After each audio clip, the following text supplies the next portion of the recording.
అర్థమవుతుందా మీకు? రైతులేగా అది మన కాటేనా? వీళ్ళ కాట రేపు గుమ్మం ముందుకు పోయి ఆయన అడుగుతాడు ఆయన ఇక్కడ శివాలయం ఉంది వీళ్ళు. మరి అద్దాకి ఇక్కడ కనపడ్డది కానీ నీకు 50 కేజీలు కనపడుతూనే ఉంది. నీకు సిగ్గుండాలా ఫస్ట్ ఇచ్చేటప్పుడు. వీడియో తీస్తాను మొత్తం వీడియో మొత్తం గ్రూపులలో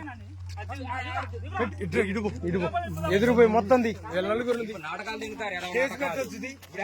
ఎంత వచ్చింది అది? 30 కేజీలు ఎక్కడ, 50 కేజీలు ఎక్కడ సంబంధం ఉంది అసలు? 30 కేజీలు 20 కేజీలు సగానికి సగం దిగుతాను. నువ్వు ఎక్కడి నుంచి వచ్చినావు? ఏ ఊరు? జూలూరుపాడికి చెర్లకు సంబంధం ఉందా? 130-140 కిలోమీటర్లు అప్పరావు నొత్తాండు. అసలు సంబంధం లేదు. రైతులు ఇక్కడ మొట్ట గురించి పోతారా? ఎంత బాధ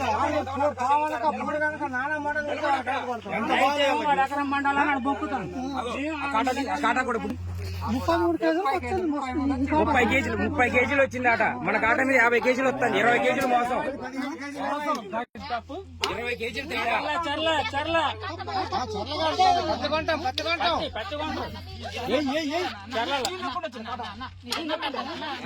70 కేజీల మనిషి 30 కేజీల వచ్చేది.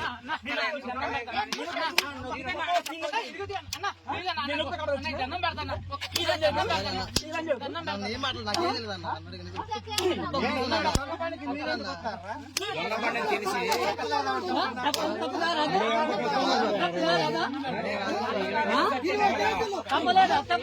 ఇప్పుడు ఎండకి పోయినసారి కొత్త వాళ్ళ కూర్చారు కదా తోసిన పెళ్లిలో.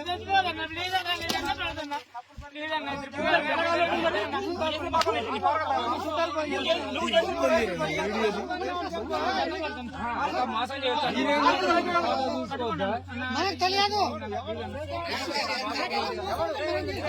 ఇప్పుడు తెలిసిపోయింది 50 కేజీలు వచ్చింది.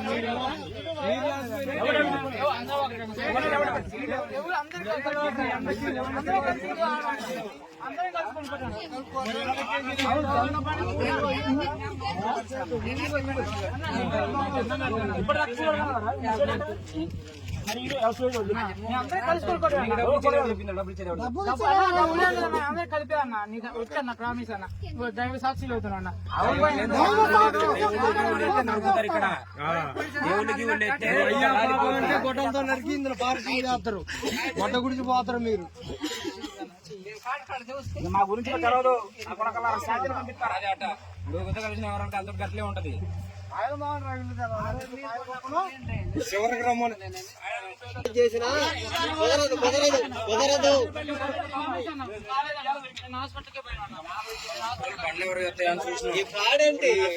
అంటారు.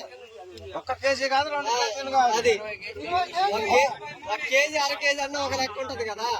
1/2 కేజీ కూడా మా రైతులందరేమో మీరు దేవుళ్ళు అనుకుంటారు, మమ్మల్ని దెయ్యాలు లాగుతారు. ఎందుకంటే మీరు కాడాలు దిగుతారు, రేటు పెడతారు కదా. మీరు దేవుళ్ళు, మేము దెయ్యాలు. 65 కొన్నరాట మీరు దేవుళ్ళ ధర్మం ఇల్లు కూడా చూపించి 60 కొన్నరాట. 66 మేము 65 కొన్న మాకేమర్థం.